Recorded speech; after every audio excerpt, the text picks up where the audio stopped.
Nyotugege kom dini pa Yesu Kristo luak maramangin mia ngwen pierabit magirite dini Katolika mawa akili Catholic Diocese nyari gochaka ward gyo kitien metiaro ya bila madir pelota dere matina mugongo e Kampala iyo pepe kwero ni mawa birtin na dek dremia bichil manne mwake kwero kaneno pelota dere magiti Uganda onyo Thursday la George Pawanlo TV Joseph Ikolikol tikimapole komwot meneye Paloye Medini Katolika ni akili Catholic Diocese.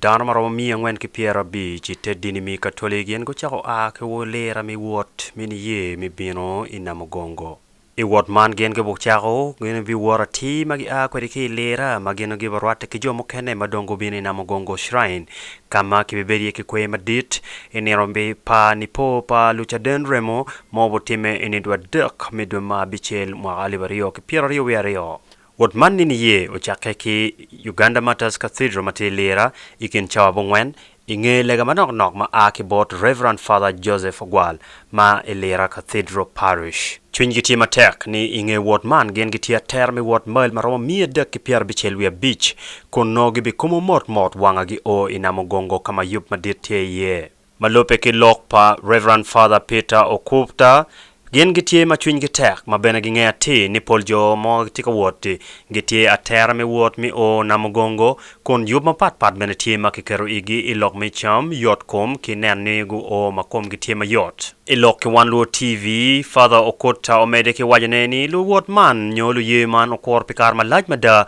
mi chako neno kid ma gen gi karo kede I wot mi bino I namugongo ni kate I kare ma ki no penyo lore kwede ma lupe ki pego patuo COVID-19 mo ka yilu dharma pat ikin wilobo kidong Uganda ikine.